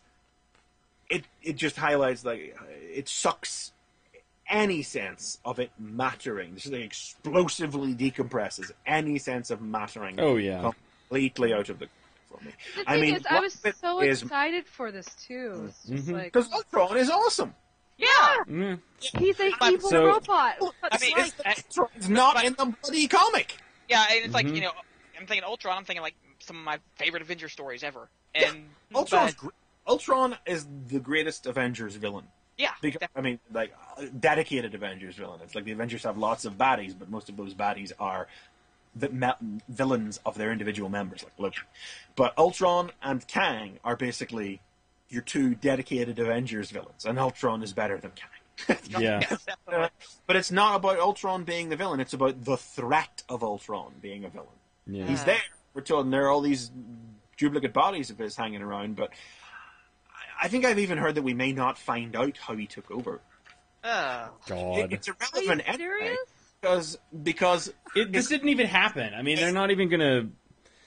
This is gonna unhappen. I mean, by the end, it has to. There is no way. Like that. That's the thing. It's like you can put that today on there as much as you like in an attempt to shock me, and it might work if this was 5 years ago and the marketplace was in a position where you could do a bunch of minis and tie-ins and other comics to really create the idea that this was happening in the Marvel Universe.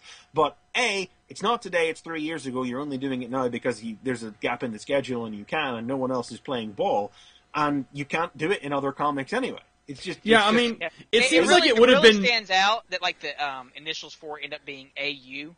Yeah.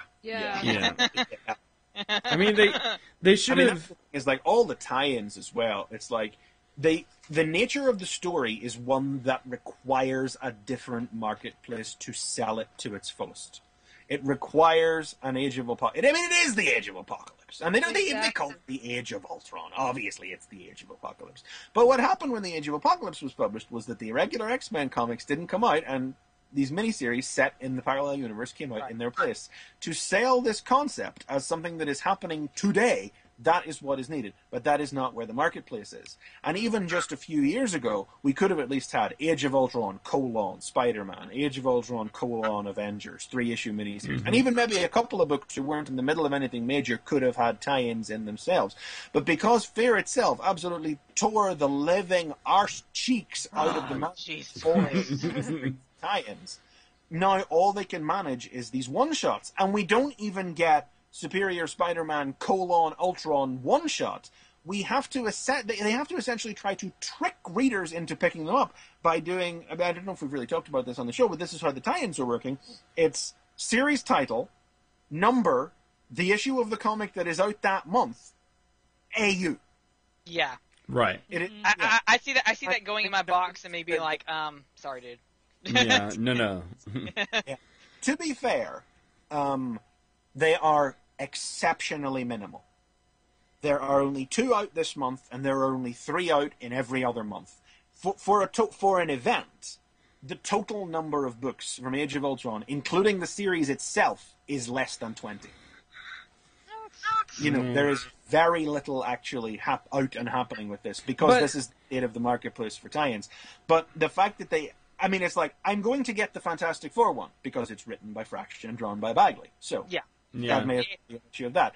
But Avengers Assemble, I don't even remember who's writing it. It's not Kelly Sue DeConnick. I don't care. I'm not getting it. And Slott's not writing Superior, so.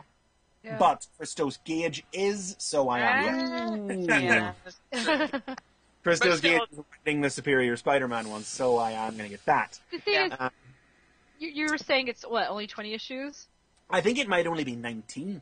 19. I just regret buying the first one. I'm not gonna... Well, I mean, and I think that'll be for a lot of for a lot of people in the market. I'm not saying this might not go somewhere interesting, but it has really limped out of the gate very bad. It seems like it would have been better served to be like in the near future or tomorrow.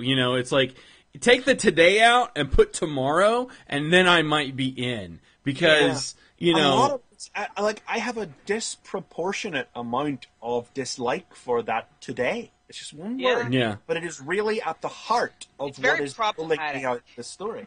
Yeah, that one word creates a lot of problems. Yeah. Yes. Yeah.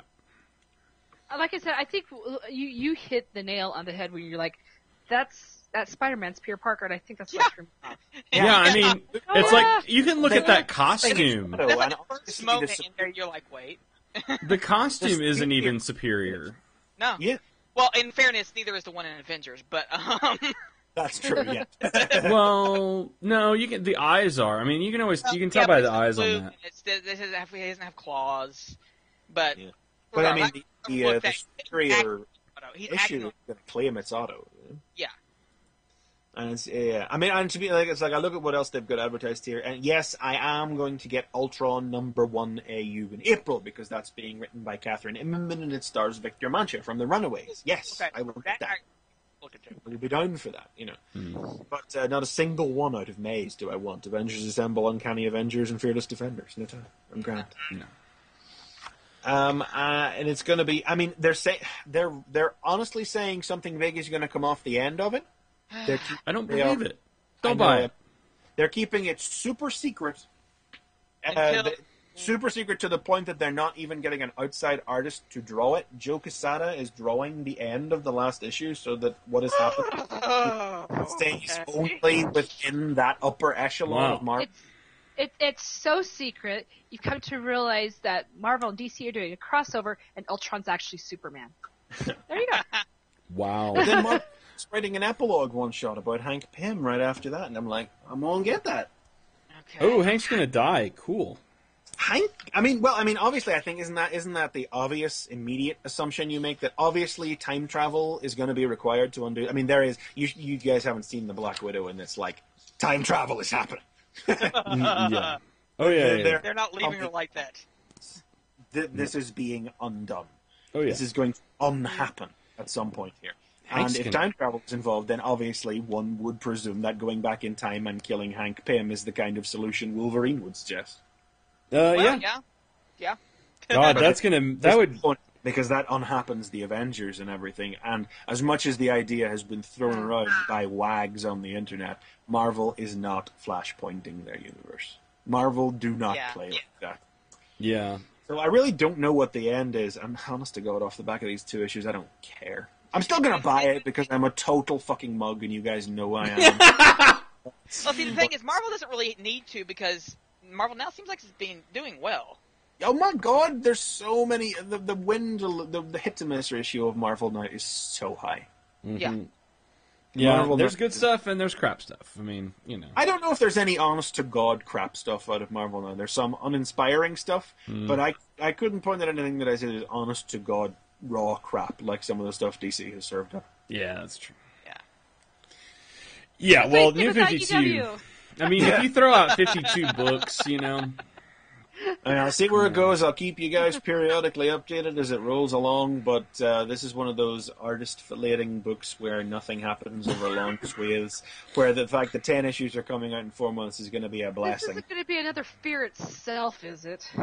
We are already in sub-Fear Itself territory. Fear Itself actually started strong. That's Yeah, true. Yeah. That's not a good Yeah, sign. this is not, no. And at least this one isn't saturating the market with tie-ins nobody wants. At least it'll be over quick. You know, that's the thing, is like you can always say, Liz, the fear itself was shite, but there are good repercussions as a result of it because it kicked the market in the arse so hard that it forced them to completely reimagine and restructure how they do crossovers. Yeah. Yeah.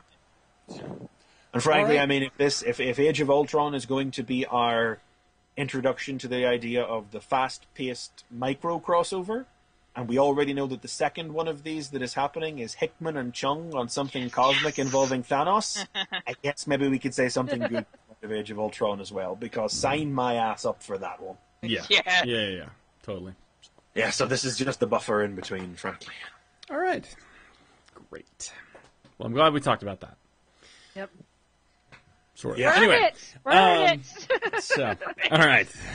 So, all right. Well, there you go. That's our show.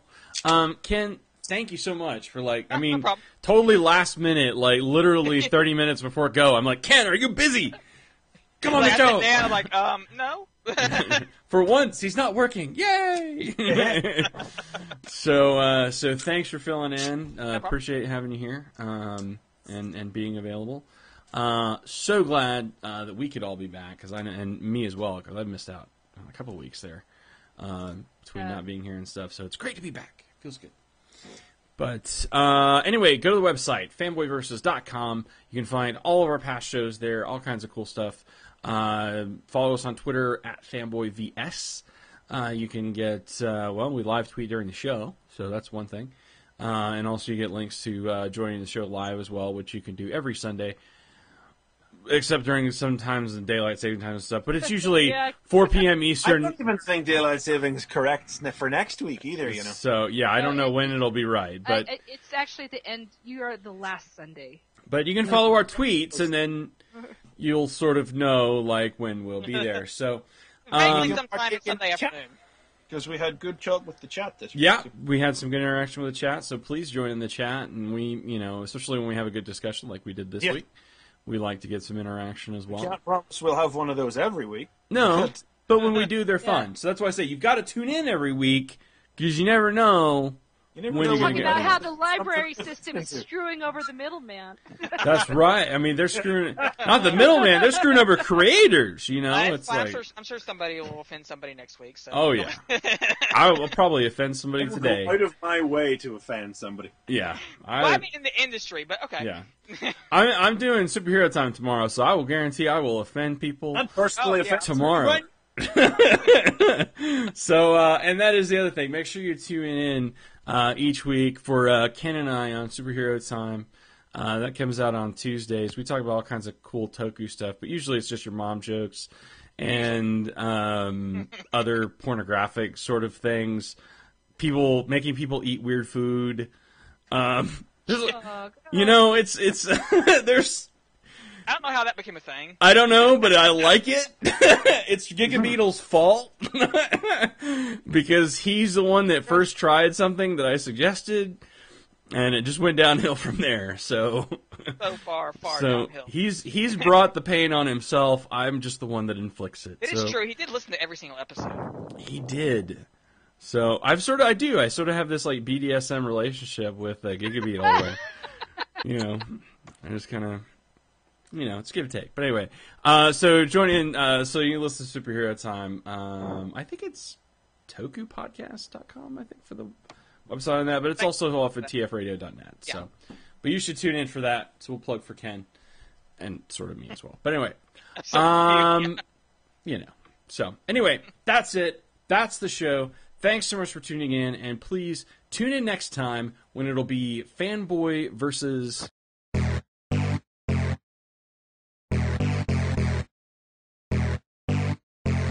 This has been Fanboy Versus. Visit us at tfradio.net for show notes and to subscribe to the podcast. Follow us on Twitter at tfradio for news and updates. Like the podcast? Leave us feedback on iTunes. Copyright 2011 Radio Free Cybertron.